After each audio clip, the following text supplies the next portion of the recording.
আজকে মাননীয় প্রধানমন্ত্রীর উপস্থিতিতে আমাদের বিজেএমসির অন্তর্গত জাতীয় jute mill, star jute mill এবং প্লাটিনাম জুট মিল, এই তিনটা জুট মিলের বেসরকারি উদ্যোক্তাদের সাথে লিজ চুক্তি স্বাক্ষর সম্পন্ন হয়েছে। আপনারা জানেন যে মাননীয় প্রধানমন্ত্রীর নির্বাচনী কমিটমেন্ট ছিল নির্বাচনের আগেও এবং নির্বাচনের পরেও।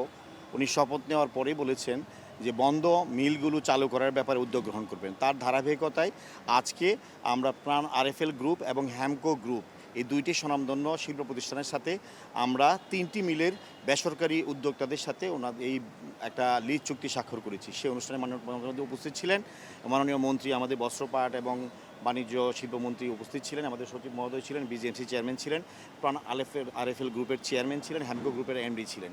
এই তিনটা মিলের চুক্তি স্বাক্ষর সম্পন্ন হয়েছে। কি আশা করছেন এই চুক্তির ফলে? আমরা এই চুক্তিতে আমরা এটাই মেসেজটা দিতে চাচ্ছি, আমাদের যে কমিটমেন্ট ছিল, মাননীয় প্রধানমন্ত্রীর যে একটা সিদ্ধান্ত ছিল বন্ধ মিলগুলো চালু করা, দেশে কর্মসংস্থান তৈরি করা, তার ধারাবাহিকতায় আজকে আমরা সরকারের আগামী 16 তারিখে 17 তারিখে 6 মাস পূর্ণ হবে। এই 180 দিনের এই সময়ের মধ্যেই আমরা তিনটি মিল ইতিমধ্যে বেসরকারি উদ্যোক্তাদের মাধ্যমে চুক্তি স্বাক্ষর সম্পন্ন করলাম। এর মাধ্যমে আমরা প্রায় 1000 কোটি টাকার উপরে বিনিয়োগ হবে। আমাদের প্রায় দুইটা মিল মিলিয়ে, তিনটা মিল মিলিয়ে 11,000-এর উপরে কর্মসংস্থান হবে। সব কিছু মিলিয়ে আমরা এটাই বলতে চাই, আমাদের এই যে বন্ধ মিলগুলো চালু করার মাননীয় প্রধানমন্ত্রীর যে উদ্যোগ ছিল, যেই কমিটমেন্ট ছিল, তার একটা শুরুটা আমরা করলাম এবং আগামী কিছুদিনের মধ্যে আরও কিছু মিলের চুক্তি স্বাক্ষর সম্পন্ন হবে।